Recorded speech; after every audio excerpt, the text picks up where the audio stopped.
കഥ തുടരുകയാണ്. 1977 മാർച്ച് 3-ാം വാരത്തിലാണ് തെരഞ്ഞെടുപ്പ് നടന്നത്. സ്വതന്ത്ര ഇന്ത്യയിലെ 6ാമത്തെ പൊതു തെരഞ്ഞെടുപ്പാണ്. അടിയന്തരാവസ്ഥയ്ക്ക് ശേഷമുള്ള ആദ്യത്തെ പൊതു തെരഞ്ഞെടുപ്പ്. എതിരാളികൾ പഴയതു തന്നെ.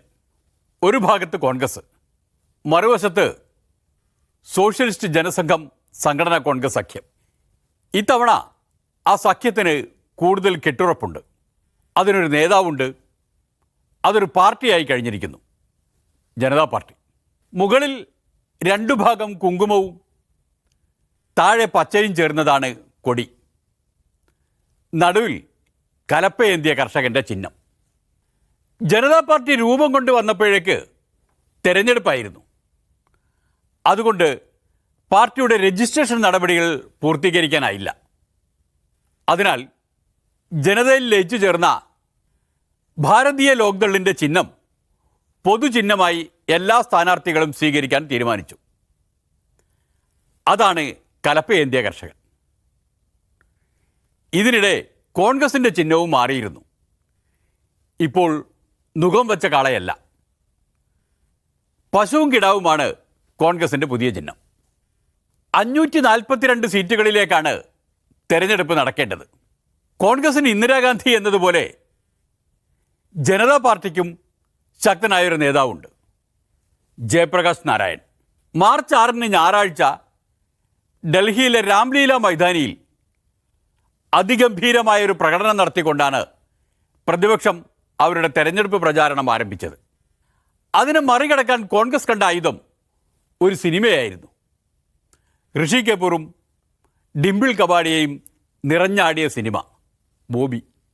സർക്കാർ നിയന്ത്രണത്തിലുള്ള ദൂരദർശൻ മാത്രമാണ് അന്ന് ഇന്ത്യയിലുള്ള ടെലിവിഷൻ ചാനൽ. ഞായറാഴ്ച ബോബി എന്ന സിനിമ അതിൽ കാണിക്കാൻ തീരുമാനിച്ചു. അതിന് വൻ പ്രചാരണവും കൊടുത്തു. ഏതാണ്ട് ഇതേ സമയത്ത് തന്നെ രാംലീല മൈതാനിയിലെ സമ്മേളനത്തിൻ്റെ സമയത്ത്. പക്ഷേ ജഗജീവൻ റാമിൻ്റെ സംഘാടക പാടവം രാജ് കപൂറിൻ്റെ സംവിധാന പാടവത്തെ തോൽപ്പിച്ചു കളഞ്ഞു. ജഗജീവൻ റാം ബോബിയെ തോൽപ്പിച്ചു എന്നാണ് പിറ്റേ ദിവസം പത്രങ്ങളിലൊക്കെ വന്നത്. 10 ലക്ഷം പേർ രാംലീല മൈതാനിയിലെ ജനതാ പാർട്ടിയുടെ പൊതുയോഗത്തിൽ പങ്കെടുത്തു. പ്രായാധിക്യവും അനാരോഗ്യവും കണക്കിലെടുക്കാതെ ജയപ്രകാശ് നാരായൺ ഇന്ത്യയെങ്കും യാത്ര ചെയ്തു. അതിനിടയിൽ ഡയാലിസിസിന് സമയവും കണ്ടെത്തി. ഇന്ദിരാ കോൺഗ്രസ് ഇനിയും അധികാരത്തിൽ തിരിച്ചു വന്നാൽ അത് അവസാനത്തെ തെരഞ്ഞെടുപ്പായിരിക്കുമെന്ന് JP ആക്ഷേപിച്ചു. തൻ്റെ പാർട്ടി ഒരു കുടുംബ സ്വത്താണ് എന്ന ആരോപണത്തെ ഇന്ദിരാഗാന്ധി ത്യാഗപാരമ്പര്യം കൊണ്ട് തടുത്തു. ഒരു രാജ്യത്തിന് വേണ്ടി ഇത്രയും സഹിച്ച മറ്റൊരു കുടുംബം ഈ ലോകത്തില്ല എന്നവർ പറഞ്ഞു. അടിയന്തരാവസ്ഥ കാലത്ത് ചില കൊള്ളരുതായ്മകളൊക്കെ നടന്നിട്ടുണ്ട് എന്ന് ഇന്ദിരാഗാന്ധി സമ്മതിച്ചു. പക്ഷേ അതൊക്കെ അപ്പോഴത്തെ ആവശ്യമായിരുന്നു എന്ന് ന്യായീകരിക്കുകയും ചെയ്തു. ചിലപ്പോഴൊക്കെ ഇന്ദിരയ്ക്ക് ശുണ്ഠി പിടിച്ചു. ഞങ്ങളെ ആര് വിമർശിച്ചാലും ഞങ്ങൾക്കൊരു ചുക്കുമില്ല എന്നൊക്കെ പ്രസംഗിച്ചു. പക്ഷേ നിർബന്ധിത വന്ധ്യീകരണം ഒരു ചുഴലിക്കാറ്റായി രൂപം കൊള്ളുകയായിരുന്നു. ആ കാറ്റ് നാളെ കാണാം.